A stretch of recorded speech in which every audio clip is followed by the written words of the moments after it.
کہ عالم جو ہیں وہ تین عالم ہیں. ایک عالم جو ہے وہ مادہ ہے، میٹلسٹک ہے. ایک عالم مثال ہے جو خواب ہے. خواب کے اندر بھی ہم نے دو جو ہے وہ کلاسیفیکیشن کی تھی. ایک خواب آپ وہ دیکھتے ہیں جس کا تعلق آپ کی میٹلسٹک ورلڈ سے ہے، اور ایک خواب وہ ہیں جو دوسرے عالم سے متصل ہیں، اٹیچ ہیں. یعنی کبھی آپ نے خواب میں کسی اپنے مرحوم کی روح کو دیکھ لیا، کبھی اگر آپ کی روح بزرگ ہوئی تو آپ نے خواب کے اندر کچھ اور دیکھ لیا. یہ ہو اب یہ جو گفتگو ہے یہ کیوں ہے؟ ایکچولی اس میں سب اس لیے کہ ہم نے اپنے آپ کو ڈیفائن کرنا ہے کہ ہم جو ہیں وہ کیا ہیں. ہو ایم آئی ایکچولی.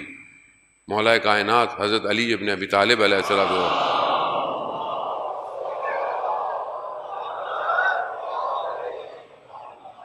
امام فرماتے ہیں کہ یہ شناخت یعنی جو اپنے آپ کو پہچاننا یہ بہت امپورٹنٹ ہے.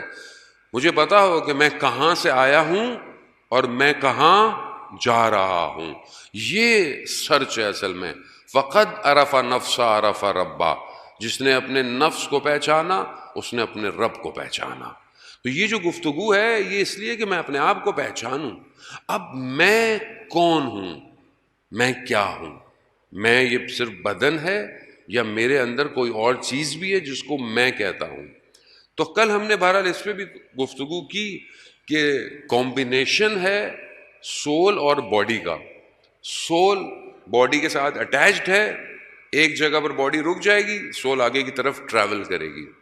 کچھ story is not ending in the world. دنیا یہاں رک نہیں رہی ہے. یہ دنیا بہت محدود ہے، بہت لمیٹڈ ہے، بہت چھوٹی ہے. یہ بس ایک پیسج ہے. باڈی اس دنیا میں ساتھ دے رہی ہے. اس بات کو سمجھانے کے لیے آیت اللہ حسن زادہ عاملی کی ایک گفتگو کہ جب وہ کسی کے جنازے پہ دفنانے گئے قبر میں تو وہاں لوگ رو رہے تھے، تو انہوں نے بہت بڑے فلاسفر گزرے ہیں، خدا ان کے درجات بلند فرمائے، وہ کہتے ہیں کہ تم رو کیوں رہے ہو؟ اس لیے رو رہے ہو کہ یہ تمہیں چھوڑ کے چلا گیا ہے. مگر وہ تو نہیں رو رہا.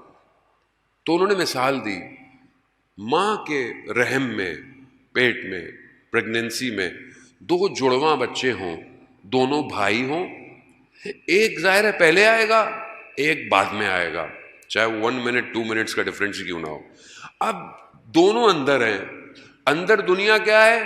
ڈارکنس. خوراک صرف ایک جگہ سے کھا رہے. اب ایک بھائی جب وہ اندر کی دنیا چھوڑ کے باہر آ گیا تو اس کے لیے کیا ہوا؟ وہ کیا سوچ رہا ہے؟ میرا بھائی تو چلا گیا، میرا بھائی تو مجھے چھوڑ گیا. تو اب وہ کیا کرے گا؟ روئے گا. کس کے لیے؟ جو چھوڑ کے چلا گیا. اب جو باہر گیا ہے اس سے پوچھو کہ کیا ہوا تمہارے ساتھ؟ کہا یہ دنیا تو بہت خوبصورت ہے، ماں کے پیٹ میں تو صرف اندھیرا تھا، یہاں تو ملین کلرز ہیں، یہاں تو ذائقے ہیں، یہاں تو یعنی آپ اس کی دنیا میں بہت فرق ہے. وہ رو رہا ہے کہ یہ نقصان ہو گیا اور وہ خوش ہو رہا ہے کہ میں باہر آ گیا ہوں، میں تو آزاد ہو گیا ہوں. کہا ہماری مثال ایسے ہی ہے. ہم رو رہے ہیں یہ مر گیا، وہ مرا نہیں ہے، وہ ٹرانسفر ہو گیا ہے، وہ اس عالم میں گیا ہے جو اس سے کہیں زیادہ خوبصورت ہے، اس سے کئی زیادہ حسین ہے، اس سے کئی زیادہ اس کے اندر جلوے پائے جاتے ہیں. اور ہم تھوڑی دیر کی زندگی اور اس شان و شوکت کو دیکھ کر سمجھتے ہیں ہماری مثال بالکل ماں کے پیٹ کی جیسی ہے. ہم اس ٹائم دنیا کے وارم میں ہیں، دنیا کے اندر چھپے ہوئے ہیں، اور ہم سمجھتے ہیں کہ بھئی یہی دنیا ہے. جیسے کہ میں نے جوانوں کو مثال دی، جو بچے ورچوئل گیم کھیلتے ہیں ان کے لیے سب کچھ وہی گیم ہے. جیسے ہی وہ ہٹائے گا 3D کلاسز، بولا نہیں یہ تو کچھ اور ہے زندگی. تو زندگی کچھ اور ہے. اب یہ جو میں ہوں، اب اس کا سفر کیا ہے؟ اسی کو ڈیفائن، اصل میں ساری جو پرابلم دنیا میں ہوئی ہوئی اسی میں کے لیے ہے. دنیا جو میٹریلسٹک ورلڈ یا فلاسفر یا آپ کہہ لیں کہ سیکولر یا لبرل دنیا کی جو کلاسز ہیں وہ سب کچھ اس باڈی کے لیے کر رہی ہیں. جسم کو آرام ہونا چاہیے، گھر اچھا ہو، گاڑی اچھی ہو، کرسی اچھی ہو، بیٹھنے کی جگہ اچھی ہو، لیٹنے کی جگہ اچھی ہو، سونے کی جگہ اچھی ہو، سب باڈی کے لیے. برا نہیں ہے آپ اپنی باڈی کو آرام دیں، لیکن سب کچھ یہ باڈی نہیں ہے. باڈی اچھی ہونی چاہیے. جوان ماشاءاللہ جم جاتے ہیں، اب بال اچھے ہونے چاہیے، ساری چیزیں امپورٹنٹ ہیں، آپ کے لوگ اچھی ہونی چاہیے، لیکن جتنی محنت آپ اپنی باڈی پہ کر رہے ہیں اس سے زیادہ محنت آپ کو اپنے سول پہ کرنی ہے. کیوں؟ کیونکہ اصل چیز جو ٹریول کرے گی وہ آپ کا سول ہے، باڈی نہیں ہے. باڈی تو یہیں رہ جاتی ہے. آپ جب کسی کو دفناتے ہیں تو کچھ عرصے کے بعد سب ختم ہو جاتا ہے، صرف ہڈیاں رہ جاتی ہیں. اور آدمی کتنی مہنگی ٹرانسپلانٹ سرجریاں، پلاسٹک سرجریاں کروا رہا ہوتا ہے، بعد میں تھوڑی دیر میں سب ختم ہو جاتا ہے، کچھ بھی باقی نہیں رہتا، سب یہیں رہ جائے گا. تو اب یہ کہ میں صرف میں ہوں، یہ بدن ہے یا کچھ اور ہے. تو میں جو یہ باڈی ہے یہ صرف میرا تن ہے، یعنی میری باڈی ہے، یہ میں نہیں ہوں. کیوں میں نہیں ہوں؟ کیونکہ جب میں سوتا ہوں تو خواب میں بھی میں ہوتا ہوں، تو وہ تو یہ باڈی نہیں ہے. تو اس کا مطلب ہے کہ اندر جو میں ہے اس کا تعلق کسی اور عالم سے ہے، اور وہ عالم عالم مثال ہے. اور پھر ایک اور عالم ہے کہ اس کے اندر بھی میں ہوں، جس کا تعلق میٹر سے، عالم مثال سے نہیں ہے. کیوں؟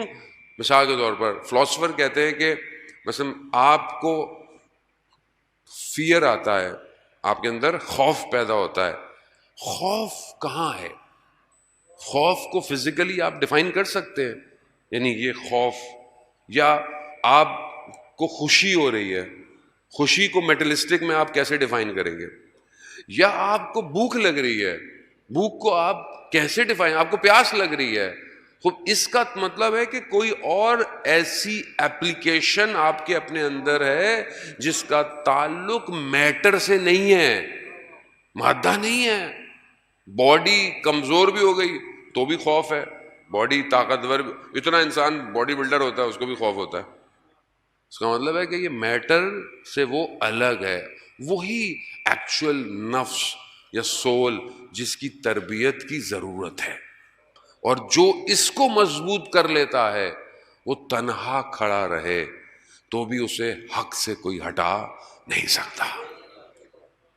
اسی کو سمجھنے کی ضرورت ہے. اگر آپ نے اس کو ڈفرینشیٹ کر لیا تو آپ ہوگا. اب آپ باڈی کو کر لیں کہ باڈی جو ہے وہ باڈی کے ٹکڑے بھی ہو جائے تو بھی میں باقی ہے، وہ وجود باقی ہے. اور جو جتنا اپنے اندر کام کرتا ہے وہ اپنی باڈی سے باہر آ جاتا ہے. باڈی بھی انسان کی ضروری ہے، کام کرتی ہے. جنہوں نے اپنے سول کے اوپر کام کیا جتنا آپ اپنے باڈی کے اوپر کام کرتے ہیں، جیسے آپ بیمار ہو گئے تو آپ ڈاکٹر کو دکھاتے ہیں، آپ کو پریکاشنز کی ضرورت ہے، اسی طرح سول کو بھی پریکاشنز کی ضرورت ہے. کیوں؟ کیونکہ سول از دا الٹیمیٹ، ایک اینٹی ہے جو قیامت میں بھی خدا کے آگے کھڑی ہوئی ہوگی. وہ جو لوگ کہتے ہیں جی خدا نہ کرے کہ ہم میں سے کوئی بھی ایسا یقیناً نہیں ہو، کافر ہو، مشرک ہو، کہ جی جہنم میں جلایا جائے گا. خوب اگر ایک دفعہ جلایا جائے ختم ہو گیا، نہیں، جلے گا پھر باڈی آئے گی، پھر جلے گا پھر باڈی آئے گی. اس کا مطلب کیا؟ اس کا مطلب ہے کوئی وجود ہے جس کے اوپر باڈی بار بار آتی رہے گی. وہ وجود، اس اینٹی کو، اس آئیڈینٹی کو ہم نے تلاش کرنا ہے اور اسی پہ ہم نے کام کرنا ہے.